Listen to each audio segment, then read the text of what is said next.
Hey, guys, welcome back and Happy New Year. Happy 2023.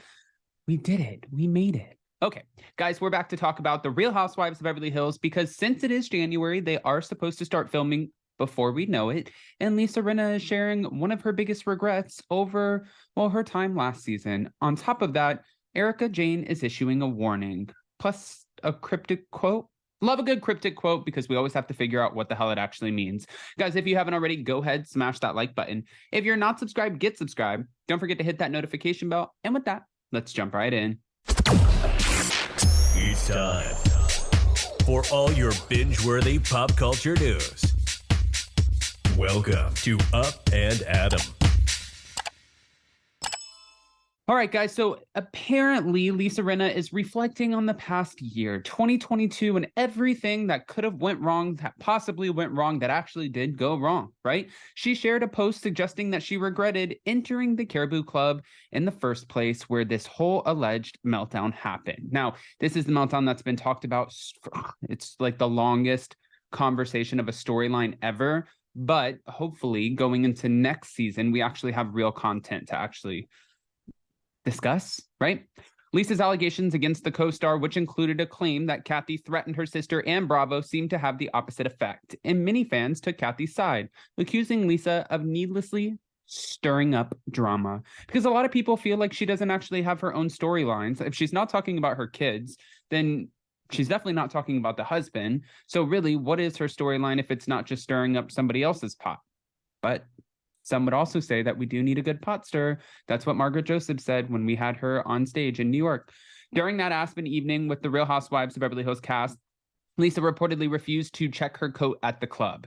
This supposedly was the reason that she and Kathy could leave so quickly, alone without any corroborating witnesses. On her Instagram stories, she reposted a photo of that same very coat that she wore to the club. If I had known then what I know now, I would have stayed home.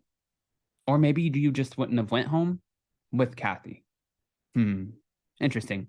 Many of the fans now wonder what Lisa was suggesting, but does she regret bringing up the allegations, or is she upset by the public backlash, which catapulted her into, well, the villain of the year?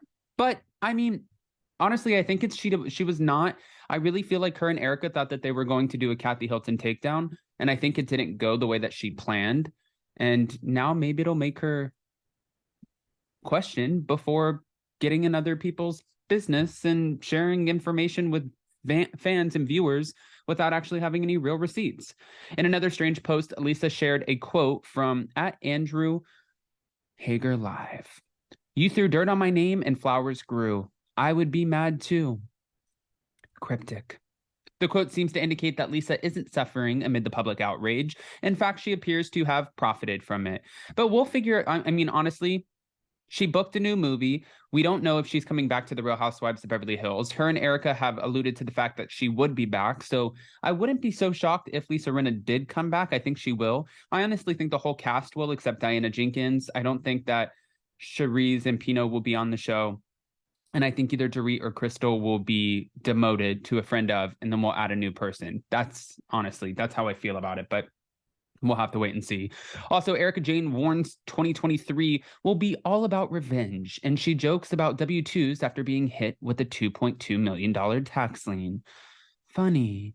I don't know if I'd be joking about taxes if I'm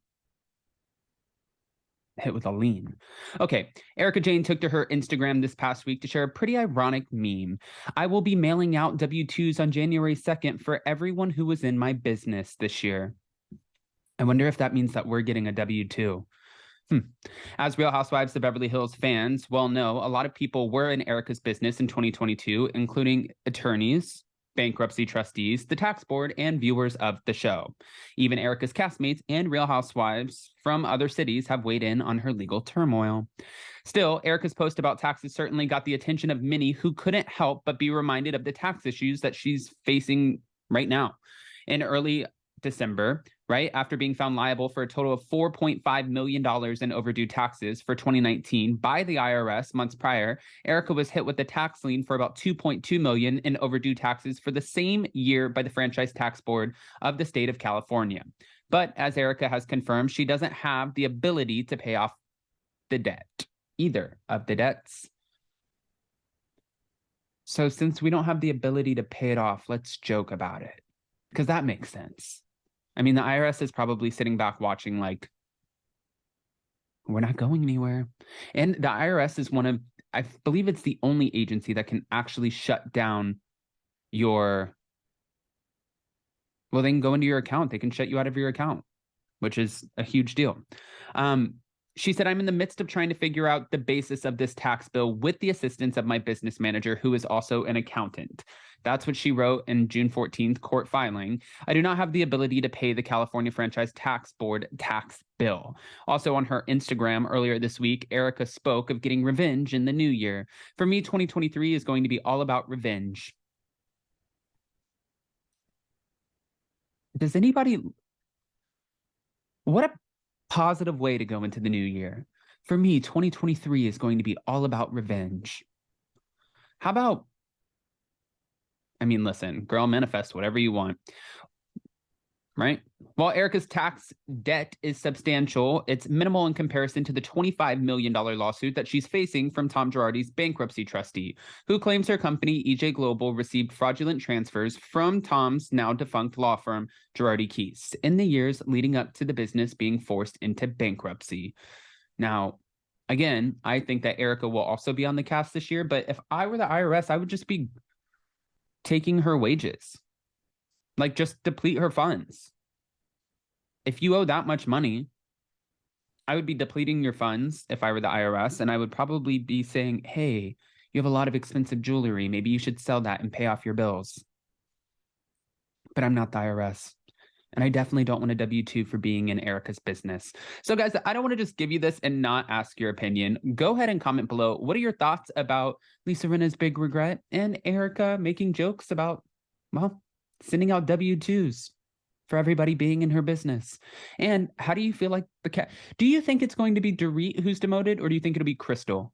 I have questions to which I need answers. Guys, happy 2023. Again, we have a new podcast episode coming out tomorrow for Hot Messy Podcast. Jason and I are talking about the highs and lows of 2022 and what we're manifesting for 2023. I love you guys.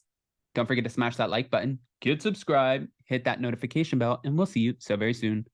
Bye, guys.